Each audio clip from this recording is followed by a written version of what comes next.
Yeah. So today's topic is DHCP. Okay. So DHCP means it is one of the service in Microsoft. It's a very crucial service in Microsoft. So what it does, it will assigns the IP address automatically to the devices in the network if it is set to get the IP address automatically. So while I explaining the IP addresses, I told you there are two ways of assigning the IP addresses. So if you go to network interface card ncpa.cpl, and if you just right click on any of the adapter card, network interface card, go to properties, and if you go to IP version 4 TCP version, the internet protocol version 4 TCP IPv4 properties, you see two options here. One is obtain an IP address automatically. The second one is use the following IP address. So when we set obtain an IP address automatically, that means you are telling this computer to get the IP address automatically. So when I say automatically, who will give the IP address? There should be some service or some protocol, correct, right? It should provide the IP address on behalf of on behalf of you, correct, as an engineer.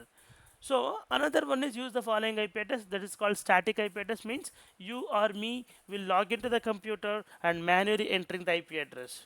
So today we are talking about the first option. So if I ask somebody or if I tell the computer to get the IP address automatically, how this will get the IP addresses? How or who will give the IP addresses? Yes. So when you set the IP address to obtain it automatically, okay, so there is a service called DHCP, the dynamic host configuration protocol, okay, and that person or that service will assign the IP address automatically to the computers. Then you may ask a question, sir, why do we ask DHCP? Why can't we do it manually? So we are all human beings, okay? So our tendency, the human tendency is doing the mistakes, correct, right? So what happens if it is 10 to 20 computers in your office? It is okay to each go to the computer, each and every computer manually, and adding the IP address, subnet mask, gateway, DNS address, and other parameters. Okay, and we can easily track it if it is 20, 30 computers max. Imagine you are working in a big organizations where you have lakhs together of employees, lakhs together of computers. In a shift, there are 10 to 12,000 employees come to office, and it's in hybrid mode. Some people will come to weekly 2 days, and some people will come 15 days once, right?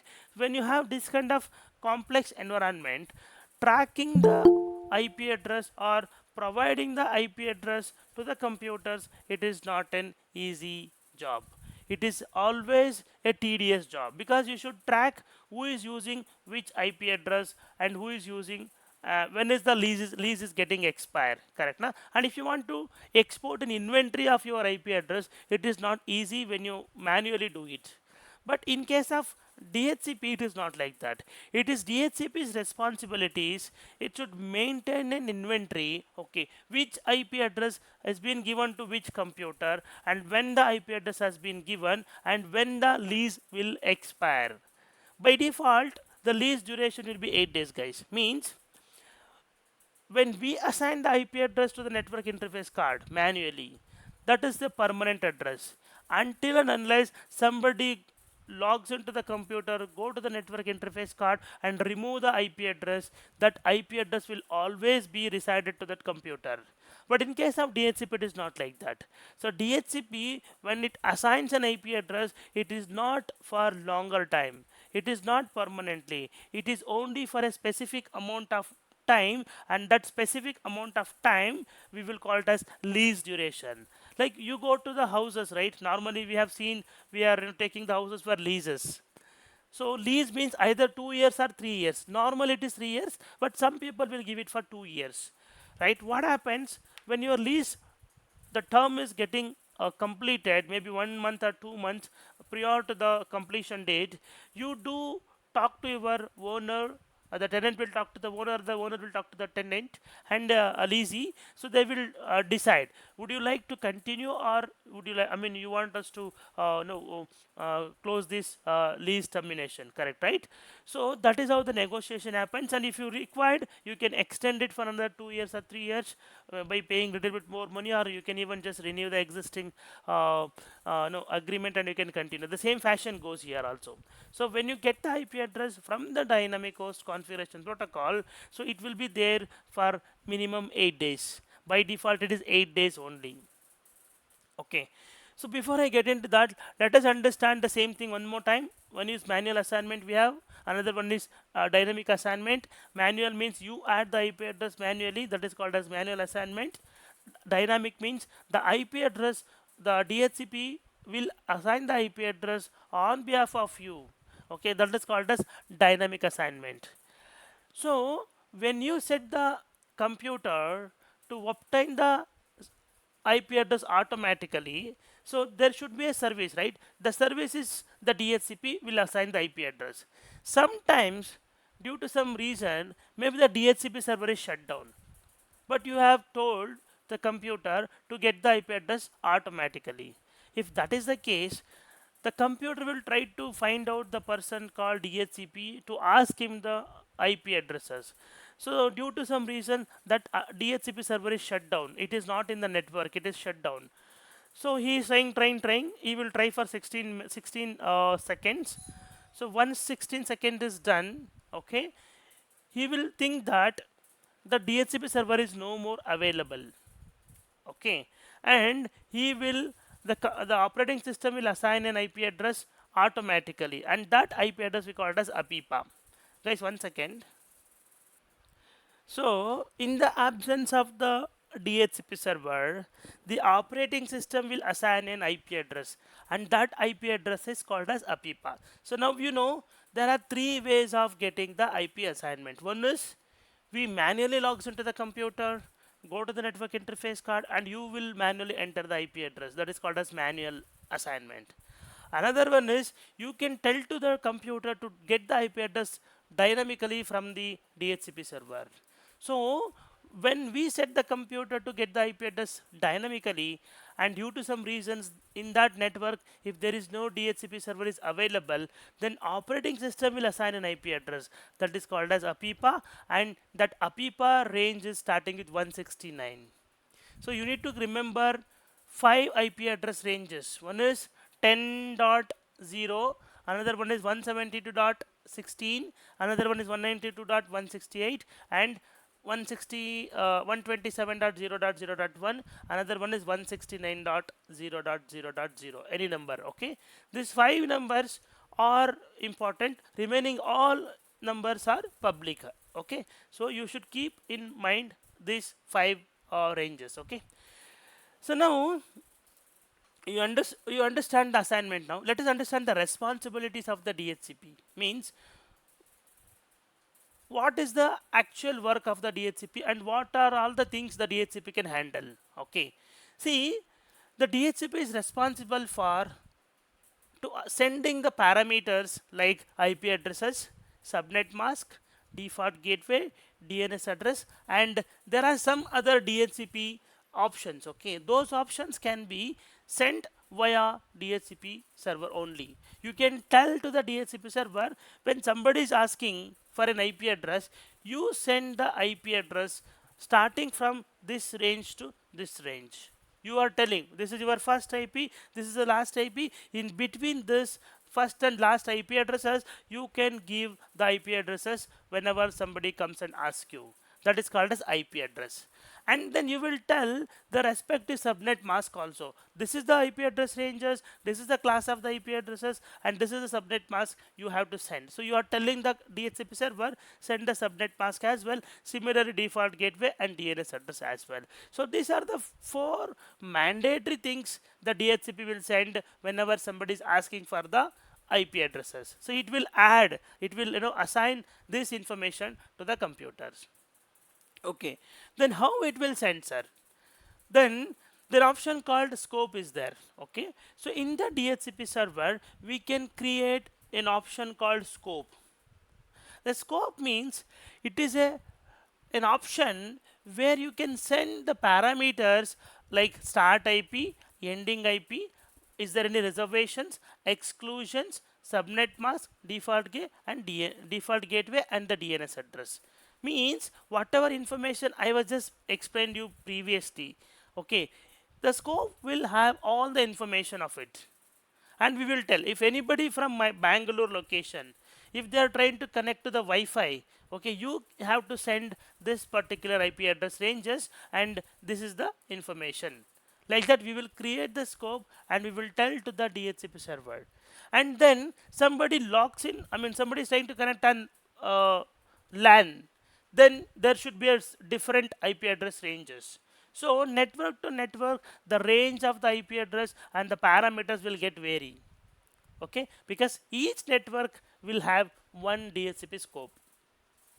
Okay, so this is the DHCP responsibilities. And again, see, if I talk about the lease is nothing but assigning the IP address for a particular period. Okay, and that period is 8 days by default, and you can change it whenever you wanted. Okay, minimum by default it is 8 days. You can even keep 1 hour 5 minutes, and maximum you can even keep 999 days also. Okay, so there is no limitations for the lease expiry. Okay, so this is what the basic information about the and the mandatory information about the DHCP. Okay, any question in this slide before I move? Guys, any question? No, sir. Okay. Now you understood what is DHCP and little bit on the responsibility, scope, and leasing, right? Now let us understand how this DHCP will work. Okay. So what happens? How the negotiation between my computer, which is in Bangalore location, and the DHCP server is somewhere in the data center. Okay. So how this process works? So there is a process called DORA. Okay, the DHCP works on a process called DORA. DORA means it is discover, offer, request, and acknowledgement. Discover, offer, request, and acknowledgement. Okay, so this is the process. How the process works, you see here. See, when you go to the office early morning or whenever you go, you power on the computer. Okay, as soon as you power on the computer, okay, the computer, since in the operating system I have set to obtain the IP address automatically, the computer will try to understand uh, understand the presence of the DHCP server. Okay, the computer will try to understand the presence of the DHCP server. 1 second.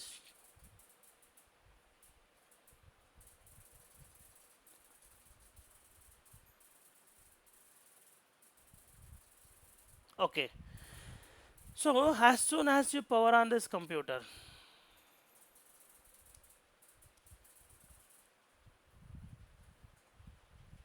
okay, so as soon as you, what happens? So,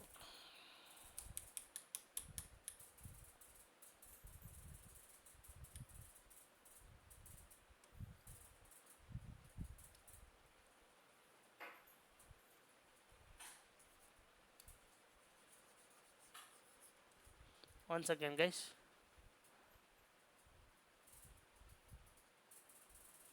Yeah, leave it. See, as soon as the computer gets power on, right? So the DHCP server has got one, characteristics. Okay. So what it will do, it will always self-advertise. Who?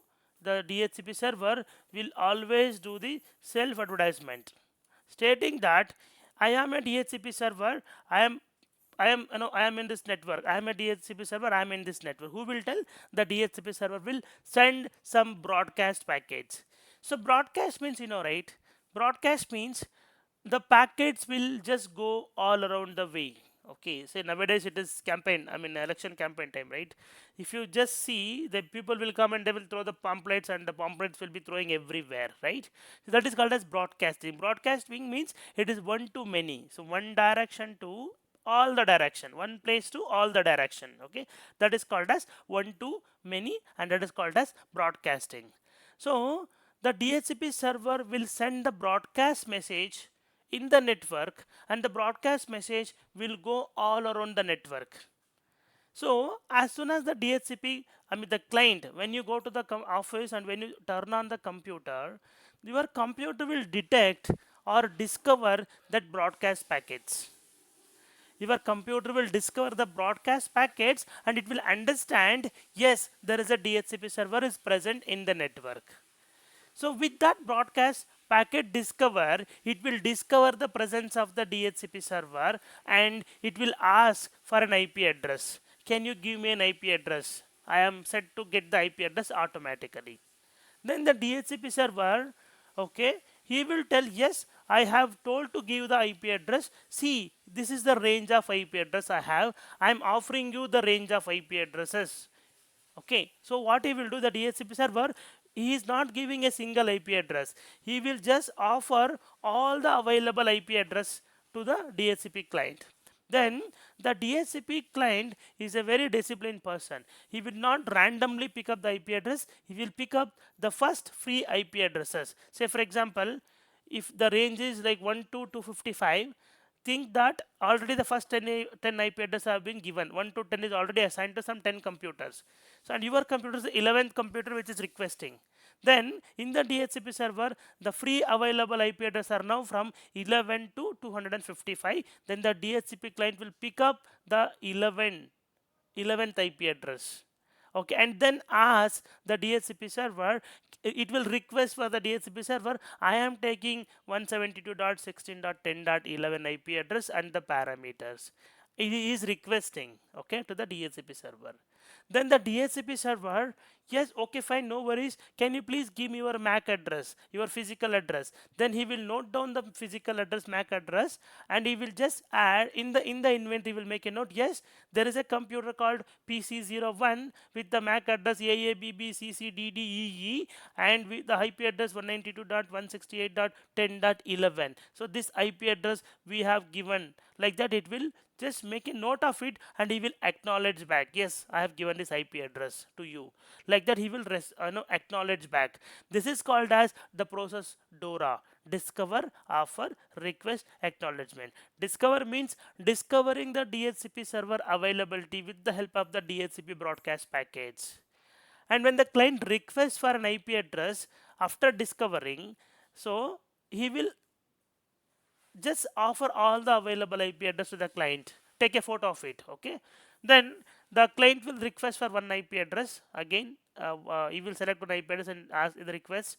Then the DHCP server will send the acknowledgement stating that yes, I have given this IP address to you. Okay.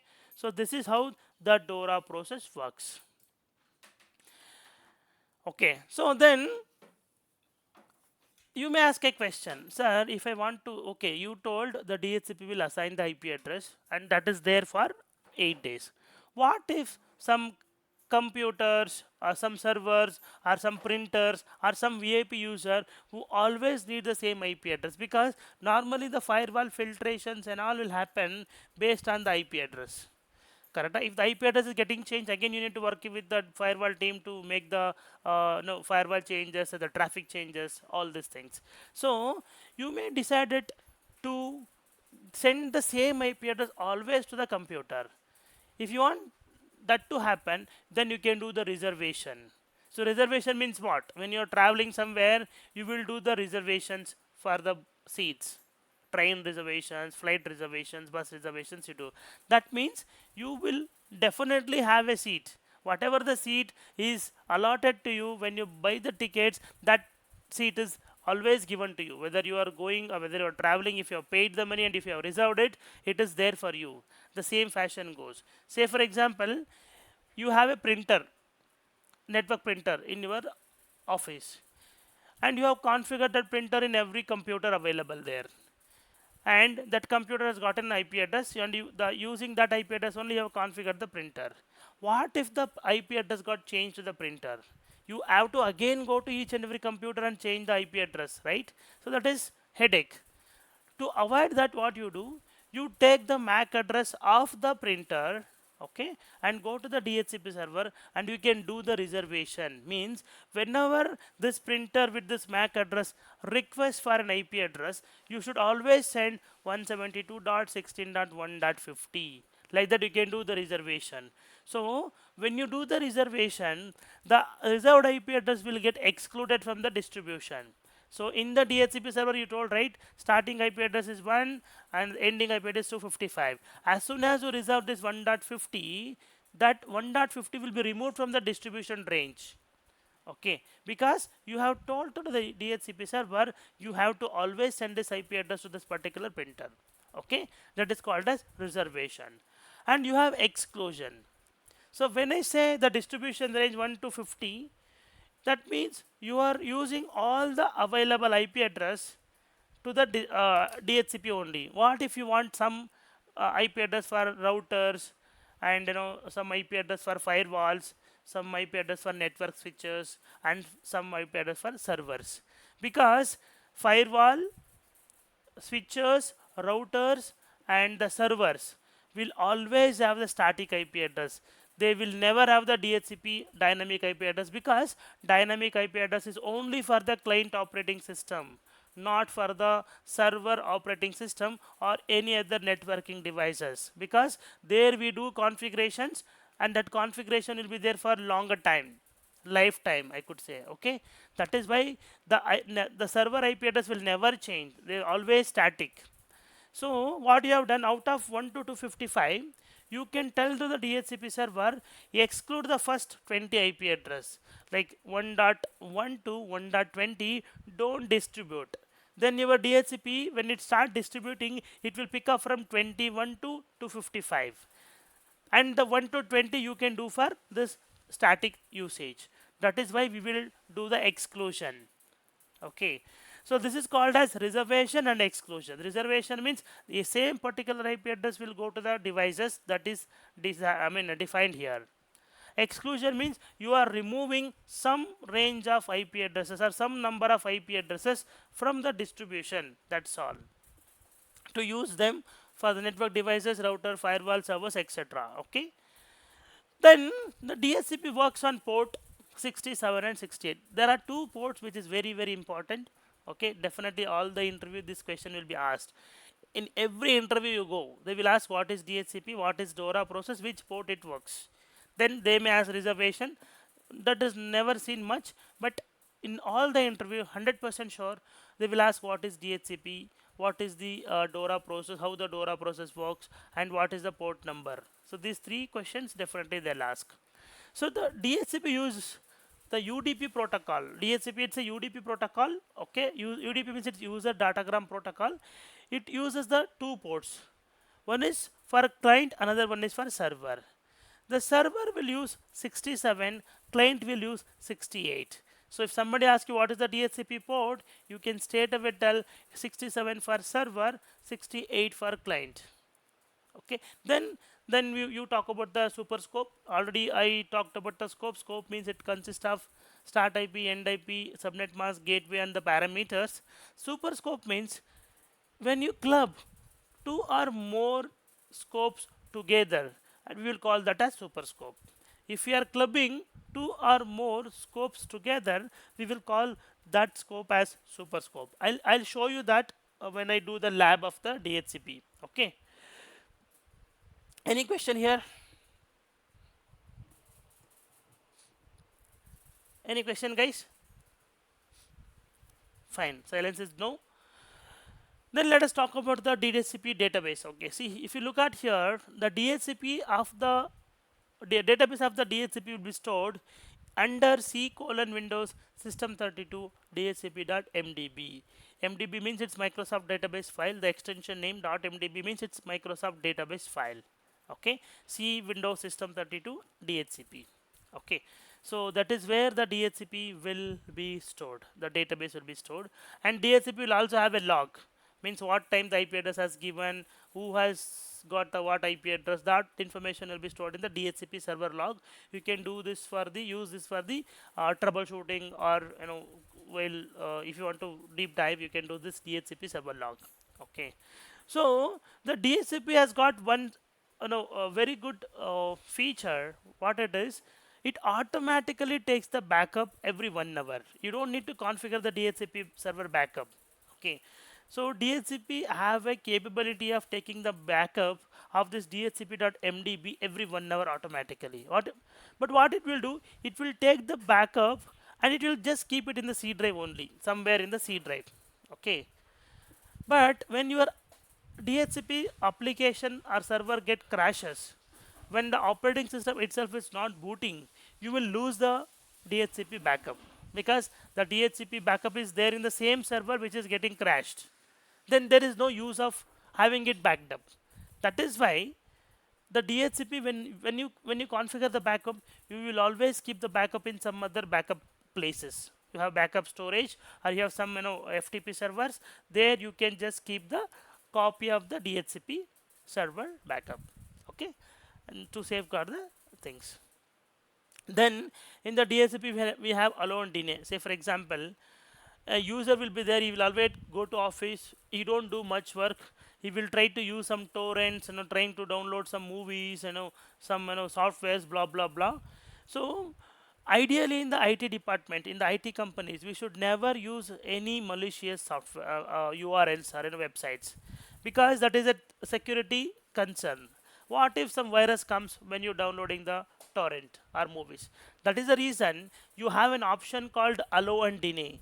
You can tell if a person is using the internet on his phone, office internet in his phone, to download some movies or to watch some movies. You can straight away identify who used which computer or mobile got disconnected. You can tell the DHCP server, don't allow this person when you try to connect next time.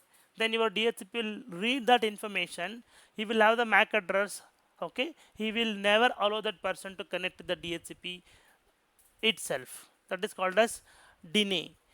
Then allow means you can tell only these many computers or these and so computers should be able to connect, otherwise don't allow them.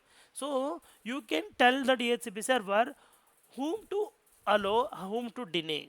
That roles are there, you can apply if you want.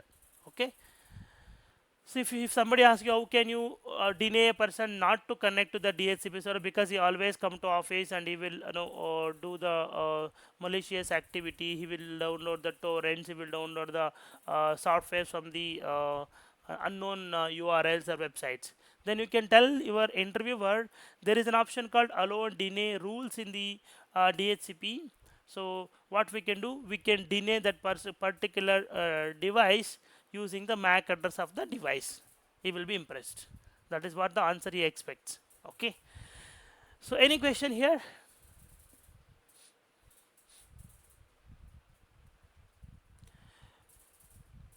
Then you already know about the discover, offer, request and acknowledgement, the process of DORA. Okay. You can see the graphically I mentioned here. Okay, when the PC powers on, okay, it automatically requests, because the DHCP server will always send the broadcast packets, and these packets will be going everywhere, every direction it will go, every direction it will go. And as soon as the computer power on, he will detect this DHCP broadcast packets, and he will understand the presence of the DHCP server, and if he is discovering the DHCP server and ask for an IP address, then the DHCP server will offer all the available IP addresses, and he will pick up one IP address and he will just request for that IP address, and the DHCP server will send the acknowledgement stating that yes, this address has been given to you, this is a least duration. Okay, like that. So that is called as DORA. Okay, and then one more option. Okay, so by default the DHCP server will only work within the network. Say for example, you have two offices, one is in Hyderabad, another is in Bangalore.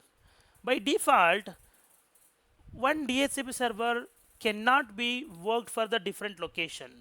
Okay, if you have a DHCP server for Bangalore, by default it work only for the Bangalore, and you cannot have or leverage that particular computer, the DHCP server, to the different location, because as I told you, DHCP will always send the broadcast packets.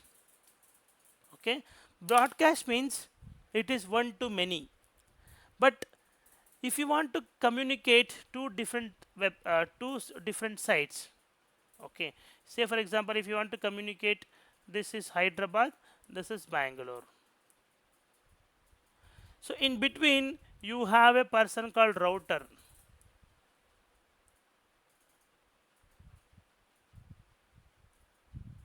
So router means is an intelligent device. He never do unwanted things. He will only is very disciplined person. He will only send the packets in it when you have the source and destination information. You should always tell to the packets stating, yes, I am going to send a packet from 192.168.1.10 to 172.16.1.10. Source and the destination IP addresses are there. Only then the packets will send in the router here, because he's a very disciplined person, router. But this DHCP server, what he is doing, he is sending the broadcast packets. Broadcast means there is no destination. He will simply randomly go here and there, and he will just cause the network to choke. He just creates a collision, because lot of packets are going, then the traffic is more. But the router will never allow such kind of packets. That is the reason the DHCP server will not be, by default it will not work for two different regions, because to connect two different regions you need a router, and router will not process any broadcast packets. Router will always process the unicast packets. Unicast means you should have the source and destination information in the packets. Only those packets will be sent across the router. Now, to reduce the investment, your management told you, no, I cannot buy one more server, DHCP server in the Hyderabad location. Please use the Bangalore location DHCP server only. Then what you can do, you can configure a relay agent. There is a service called relay agent, and you can configure that in the router. Here, router.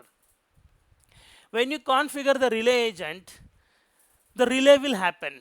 So you might have heard there is a sport, correct? Now in the sports we will do relay run. Have you guys know relay run? Guys, Yes, sir. so what we will do in the relay? So there are two, three people. One person will run and hand over that stick to the another person. Then that another person will just go another 100, 200 meter, and he will give the stick to the another person. Like that we will complete the race. Correct, right? That is called as relay. Here also same. When somebody sends the broadcast packets, that person will bring the packet from here, and he will give to the person here, the relay agent who is sitting in the one side of the router. Okay, because this relay agent will convert that broadcast packets into unicast, and send that to the another location, another node here. From here, another node here. So what he will do, he will send the relay to this person stating that he will convert that broadcast packet into unicast, and then this person will again convert this unicast into broadcast. Then the broadcast will just packet will go like this all around, and the person or the computer who is in the Hyderabad location, he will understand, yes, there is a DHCP server with the help of the broadcast packets. Okay, then the communication will happen. So basically what I'm trying to tell, if you have a DHCP server in one location, it should by default work only in the same location. If you want to leverage the existing server to the different location, then you have to do the DHCP relay agent configuration. Then the DHCP relay agent, what it will do, he will take the broadcast packets which is sending by a DHCP server and converting it to a unicast, and then send it to the another location. Once it crosses to another location, he will again convert that unicast into broadcast, so that the clients in the another location will read the packets and understand the presence of the DHCP server, and then do the negotiation. So once it is knowing the DHCP server, then the communication will be established directly. So the relay agent will convert that unique broadcast packets into unicast, and again it convert back to the broadcast and make the packets available for the DHCP clients to detect the DHCP server in the Bangalore region. Okay, that is how the DHCP relay works. Any question, guys? Sir, is it going to work automatically or manually, sir? It is automatically, everything automatically, but you need to configure the relay agent. If you don't configure the relay in your router, it won't work. So always the network team will be there who takes care of the network. You need to tell them, you are not supposed to do the relay agent configuration, but you have to tell the network team stating that yes, we would like to extend this DHCP server to the Hyderabad location, and this is the Hyderabad location IP address. When you give the IP address, then they will search the inventory, the network inventory. There they will see the router, and they will enable the relay agent there. Then this DHCP work for the other locations as well. Okay, sir. So with that, the DHCP theory is done. Any question before I close?